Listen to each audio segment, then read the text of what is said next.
Minkälaisia ajatuksia tämä kuvan pariskunta herättää sussa? Tulee mieleen stereotyyppinen vaimo on hankittu jostain eri kulttuurisesta maasta ja sitten siinä on ehkä herännyt joku semmoinen ajatus, että ei siinä oikeasti ole mitään rakkautta tuossa jutussa, että se on puhtaasti tämän miehen haluihin perustuva suhde. Seksiturismi tulee mieleen. Suomalainen 40 kundi ja 20 taimaalainen minne. No tässä kuvassahan toi nainen ei ole nyt hirmu onnellinen. Kiinnostaa, että onkohan siinä jotakin, kai niillä on välillä pakko olla vähän mukavampaa. Onko tämä oikein pariskunta? Mä ajattelin, että tämä ei ole edes pariskunta niin oikeasti yhdessä. Tämä toinen on maksettu nainen. Outoa, että tai vähän epäilyttävää, että noin kaunis nainen olisi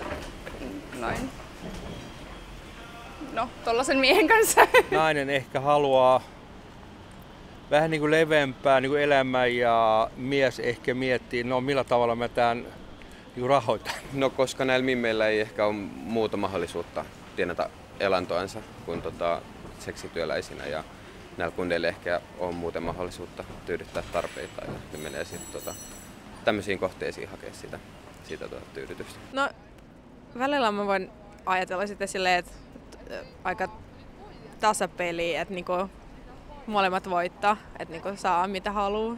Sellainen vaihtokauppa, että niinku saa sellaisen hyväksyvän vaimon ja sitten sellaisen miehen, joka maksaa kaikesta. Että niinku tavallaan, että ne molemmat sit voittaa siinä. Ei se aina suomalaisellakaan puhtaat jauhot ole välttämättä, jos rehellisiä ollaan. Kuvittelisi sinne, että taimalainen nainen haluaa tässä tapauksessa niin päästä niin leveämmän leivän niin ääressä ja nyhtä miehestä kaikensa irti. Voi olla näin, kyllä koska näitä niin tapauksia on ollut. Sitä ei tiedä oikein, onko ne rakkausavioliitto vai ei. Että niillä on huonot olot siellä ja näkevät täällä rikkaa isomahaisen miehen, joka tarjoaa vähän hellyyttä ja lupaa täällä hyvän olon. Ne lähtee, mutta kyllä toisille voi tulla pieni rakkaustarinakin.